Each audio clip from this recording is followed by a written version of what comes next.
તાલુકાના અલંગ અને મણાર ગામમાં પડતર જમીન અને ગૌચરની જમીન પર થયેલા દબાણો દૂર કરવા માટે તંત્ર દ્વારા આજરોજ કામગીરી હાથ ધરવામાં આવી છે। તળાજા મામલતદાર કચેરીના સૂત્રો પાસેથી મળતી માહિતી અનુસાર 6 અલગ અલગ ટીમો બનાવવામાં આવી છે અને તેના દ્વારા આ સમગ્ર કામગીરી થનાર છે।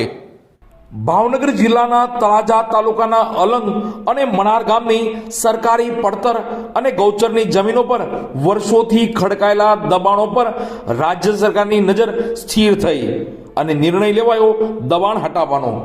પરંતુ અહીં માત્ર દબાણો જ નહીં પરંતુ મોટા માથાના રાજકીય બેકગ્રાઉન્ડ ધરાવતા ભેજાબાજો દ્વારા સરકારી જમીનો પર ખોલીઓ, ઓરડીઓ, દુકાનો, વ્યાવસાયિક શેડ ઉતારી અને તેના વર્ષોથી કરોડો રૂપિયાના ભાડા ઉઘરાવનાર શખ્સ સામે પણ કાર્યવાહીનો તખતો ઘડાઈ રહ્યો છે।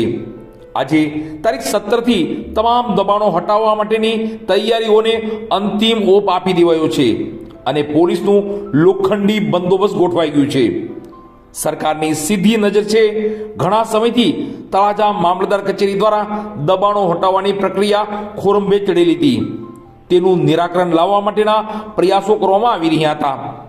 તળાજા મામલતદાર કચેરીના સૂત્રોના જણાવ્યા અનુસાર 459 લોકો દ્વારા 63 હેક્ટર જમીન પર દબાણો ખડકવામાં આવ્યા છે। મામલતદાર કચેરી દ્વારા આજે 17મી ડિસેમ્બરે તમામ દબાણો હટાવવા માટે સંબંધિત સરકારી તંત્રને જાણ કરવામાં આવી છે।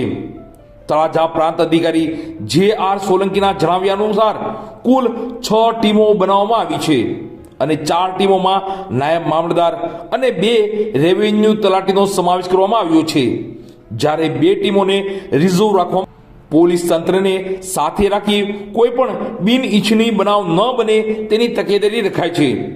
63 હેક્ટર જમીન પરના દબાણો હટાવવામાં આવશે અને તેમાં શેષરમ કે દબાણ ચલાવી લેવામાં આવશે નહીં।